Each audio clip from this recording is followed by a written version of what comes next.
Hi everyone, Ryan here from Fight Game Analysis, and today we are going to be talking about the upcoming fight between Mackenzie Dern and Marina Rodriguez. But before we jump into that, if you've been enjoying the content, please go ahead and click on the like button and also subscribe to the channel. Really appreciate your support. Alright, so we've got a really interesting fight coming up this weekend, main event, Mackenzie Dern versus Marina Rodriguez. I like both of these women. I think this is going to be a good fight. Now, right out of the gate, the first thing that I can look at and think about with this one is style matchup. We've got Mackenzie Dern coming from this hardcore Brazilian Jiu-Jitsu background. Before she ever entered MMA, she competed in Brazilian Jiu-Jitsu, and she was pretty well decorated. She was going out there, she was winning a lot of international competitions. She was well respected amongst her peers, very good at submissions. On the other hand, you've got Marina Rodriguez.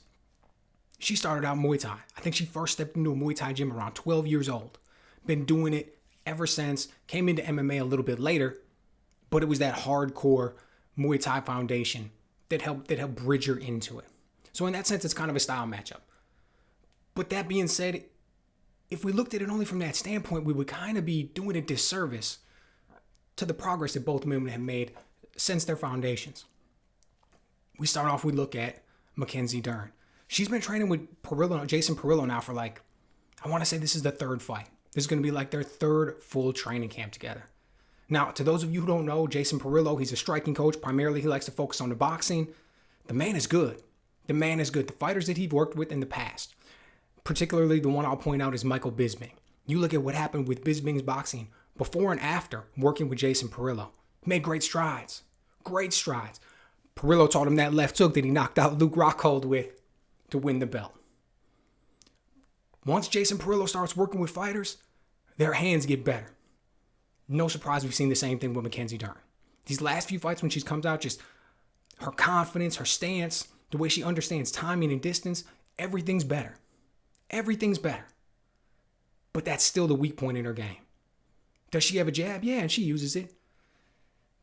But she doesn't use it to set things up necessarily. She'll throw a jab, a double jab, and then a right hand behind it.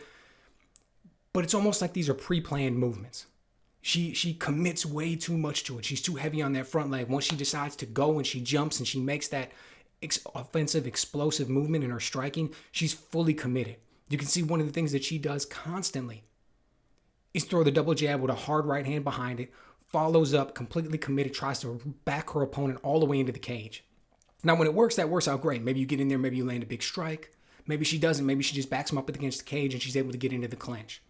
Both of those things are really considered wins for her. She likes getting into the clinch because it's from that clinch that she's able to get her takedowns.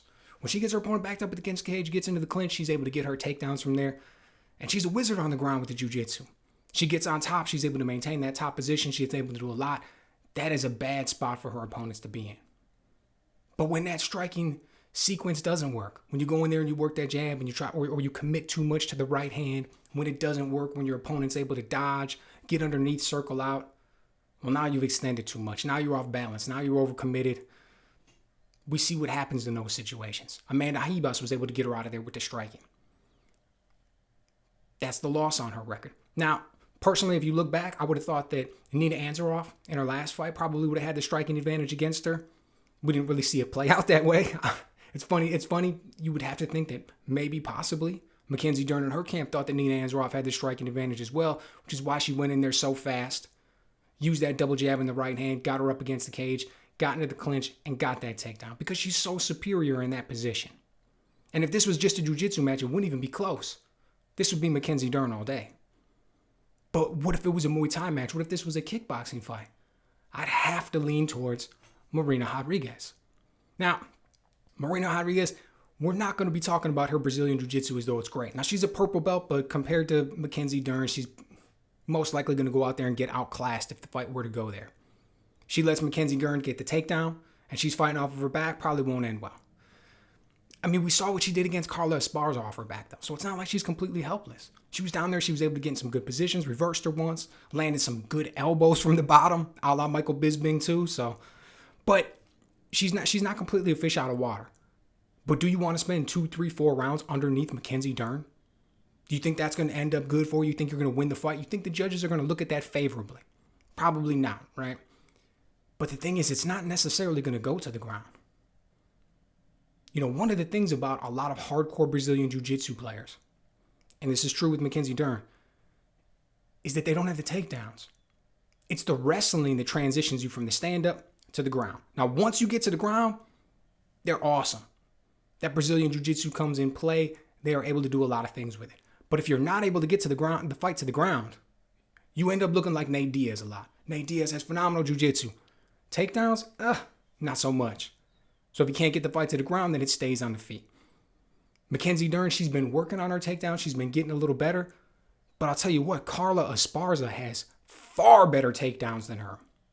Carla Esparza has really good top pressure. Now, it's true, Marina Rodriguez lost that fight. Rodriguez got taken down a lot. But we saw what she was able to do in the sense of it took Carla Esparza everything. It took for her to get great entries. It took for her to cut the angle to get her down. She's got really good top control. She's able to land damage from top. She wasn't able to do quite so much against Rodriguez. She was able to get the win. But now we got to think about what those same type of skills, and that was a few fights ago, so Rodriguez has been able to improve her skills since then, but those same type of defensive wrestling skills, that same type of defensive takedown, what's that going to look like against Mackenzie Dern? I'm going with Marina Rodriguez in this one. I think she's a far superior striker.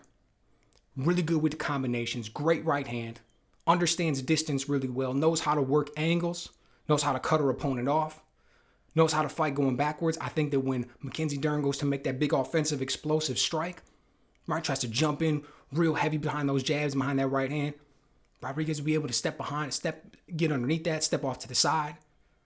When it does get into the clinch, Mackenzie Dern wants to get into the clinch because she's going to try and get the takedown from there. But when she gets into that clinch, she's going to have to worry about those knees that Rodriguez throws. Those are nasty. She is very good in the clinch with the knees. She's very good in the clinch with the elbows. I don't think this is an easy fight standing up at all whatsoever for Mackenzie Dern. I think she has to try to get it to the ground, but I don't think she's going to be able to. I don't think she's going to get this fight to the ground, and I think that slowly but surely, the strikes, the pressure, the aggression, the variety, everything that Rodriguez brings to the table will begin to add up, and we will see her slowly but surely as the fight goes on, begins to dominate. So I like Rodriguez in this one. I think it's going to be her defensive wrestling and what she's able to do on the feet that really makes the difference. Let me know what you guys think. Will Mackenzie Dern find a way to pull this one out? Will she have to get it to the ground? Or is her striking improved so much under Jason Parillo that she's going to be able to not only keep it competitive, but somehow find a way to pull out the win against somebody that would, on paper, have to be considered the more experienced, more seasoned striker? Let me know what you guys think.